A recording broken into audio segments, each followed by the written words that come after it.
बिस्मिल्लाहिर्रहमानिर्रहीम अस्सलाम वालेकुम बस की हाल चाल है थोड़ा उम्मीद करती हूँ तुम बिल्कुल ठीक हो सो आप थोड़ा हस्ते रखे तो बसते रखे तुसी वेंदे पियो मेरा चैनल नूर फातिमा हैप्पी व्लॉग जिसनू लाइक करो सब्सक्राइब करो ते अच्छे अच्छे प्यारे प्यारे कमेंट करो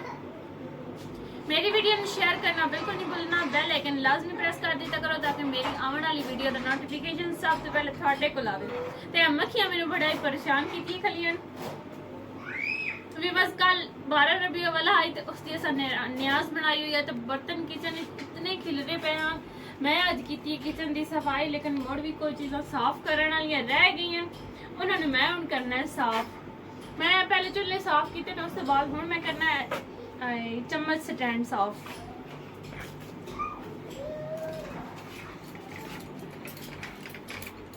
बड़ी सोहनी सफाई हुई पई है चुल्हे ते रहिंदी किचन दी भी बस जितनी सफाई कर ली है ना चीज़ां मोड़ भी सानू गंदियां गट्टे वाली ही नजर आउंदियां क्योंकि घर साढ़ा अजे तक इनकम्प्लीट है अजे तक कंप्लीट कोई नहीं होया उस वजह तो चीज़ां जल्दी खराब हो जांदियां गट्टा उत्ते आ जांदा है हुण करेंदी की छपाई चम्मच मैं चम्मच जेडे है ना धोते धो के ते हम स्टैंड पे टंगती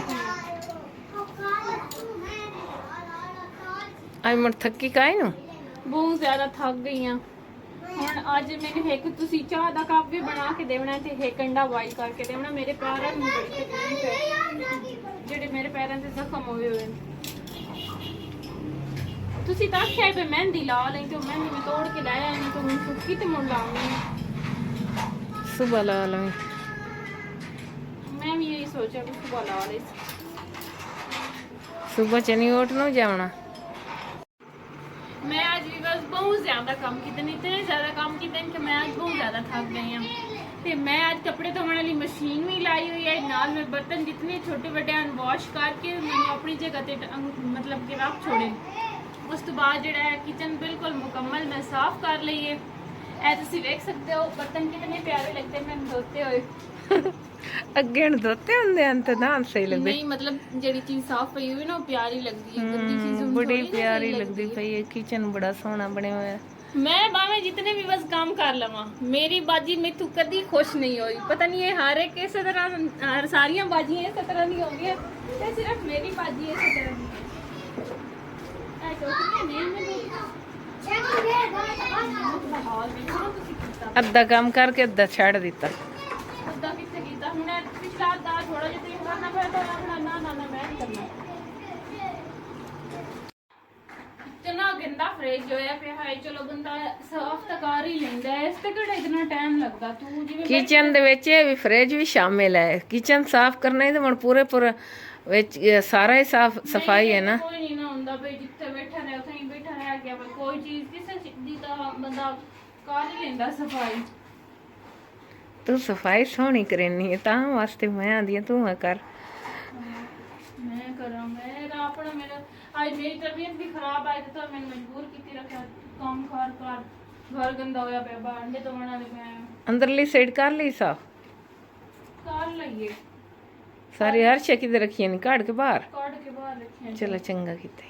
अंडे जेडे पहलना है ये मैं बॉईल करके खाने 3 अंडे इनके 3 दिन बॉईल करके खाने चलो ਇਹਦੇ ਵਿੱਚ ਜਿਹੜੀ ਜਿਹੜੀ ਚੀਜ਼ ਮੁੜ ਖਰਾਬ ਹੋ ਜਾਸਨੀ ਇੱਥੇ ਹੀ ਰੱਖੀ ਬਾਹਰ ਦੋ ਚਾਹ ਕੇ ਵਿੱਚ ਰੱਖ ਬਾਕੀ ਹਰ ਸ਼ੈ ਵੀ ਰੱਖ हाँ जी बस वाशिंग मशीन में धो लईए धो के ते हुण उसनु खुश्क करके रख देना क्योंकि बाकी दे कपड़े जेडे सुबह मेरी सिस्टर वॉश करने हाँ मैं करने तू छाड़ दे मैं वेखी करेंदी कोई नहीं कर ले कपड़े पता ही मैं केड़े बचा के रखे सिर्फ अबील है मैं ते तेरे हाँ वो तो साफ ही धोने मैं सही है चंगी तरह तो पानी साफ करे ना मोड़ो तो गट्टा पोसी तो बहुत गंदी हो लगदे चिक्कड़ जा बन जांदा उत्ते आ जेड़े सगैब जा ना इस दे विच सफा चंगी तरह साफ कर दूआ इस गैप जेड़े थल्ले नहीं करना वो नहीं है सर इथे गट्टा उस कोई नहीं गट्टा बटना तो ही मारे ना मुण बटना तो केड़ा पानी मारे जो उस तो हो गया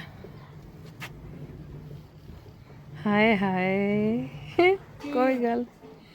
आज मुड़ तो काम कीता ए देखो भी बस हवील अहमद बोतल पी रहा है ਤੇ ਵੀਵਰਸ ਮੈਨੂੰ ਕਿਸੇ ਕਮੈਂਟ ਕੀਤਾ ਹਬੀਲ ਅਮਨ ਦੀ ਕੱਚੀ ਕੋਈ ਨਹੀਂ मतलब कि ਨਿੱਕਰ ਕੋਈ ਨਹੀਂ ਸਪਾਈ ਹੋਈ ਇਸ ਦੀ ਨਿੱਕਰ ਕੋਈ ਨਹੀਂ ਇਹ ਤਾਂ ਲਈ ਹੋਈ ਕਾਈ ਨਹੀਂ ਵੀਵਰਸ ਨਿੱਕਰਾਂ ਜਿਹੜੀਆਂ ਨਾ ਇਹ ਪੈਂਦਾ ਹੀ ਨਹੀਂ ਇਹ ਆਂਦਾ ਬਸ ਮੈਂ ਐਵੇਂ ਹੀ ਰਵਾਂ ਨੰਗਾ ਬਸ ਮੈਨੂੰ ਕਮੀਜ਼ ਪਵਾ ਛੜਿਆ ਕਰੋ ਤੇ ਮੈਨੂੰ ਸਲਵਾਰ ਨਾ ਪਵਾਈ ਕਰੋ ਤੇ ਇਤਨੀ 2 ਲੀਟਰ ਦੀ ਬੋਤਲ ਲੈ ਕੇ ਹਾਂ। ਲਾ ਛੜੀ ਕਰੋ ਤੇ ਬੋਤਲ ਵੀਵਰਸ ਇਤਨੀ ਸ਼ੌਕ ਨਾਲ ਇਹ ਪੀਂਦਾ ਹੈ ਬਹੁਤ ਜ਼ਿਆਦਾ ਸ਼ੌਕ ਨਾਲ ਬੋਤਲ ਪੀਂਦਾ ਓਏ ਓਏ ਓਏ ਓਏ ਓਏ ਚਲਾ ਗਈ ਹੋਰ ਇਹ ਕੋਈ ਨਹੀਂ ਵੀਵਰਸ ਬਈ ਇਸ ਦੀਆਂ ਨਿਕਰਾਂ ਹਨ ਕੋਈ ਨਾ ਕੱਚੀਆਂ ਤਾਂ ਬਹੁਤ ਜ਼ਿਆਦਾ ਇਸ ਬਰਲ ਜਿਹੜਾ ਹੈ ਨਾ ਇਹ ਪੈਂਦਾ ਕੋਈ ਨਹੀਂ ਜੀ ਪਾਪੜ ਨਹੀਂ ਲੈ ਕੇ ਦੇਵਣੇ ਬਿਸਕਟ ਖਾਵਣੇ ਮੇਰੇ ਬੇਟੇ ਕੇਕ ਖਾਵਣੇ ਤੇ ਬੋਤਲ ਪੀਵਣੀ ਹੈ ਥੋੜੀ ਥੋੜੀ ਠੀਕ ਹੈ ਕਿੱਥੇ ਜਾ ਰਿਹਾ ਹੁਣ ਤੂੰ ਕਿੱਥੇ ਜਾ ਰਿਹਾ ਸੁਣਾ ਨੱਕ ਦਾ ਕੋਕਾ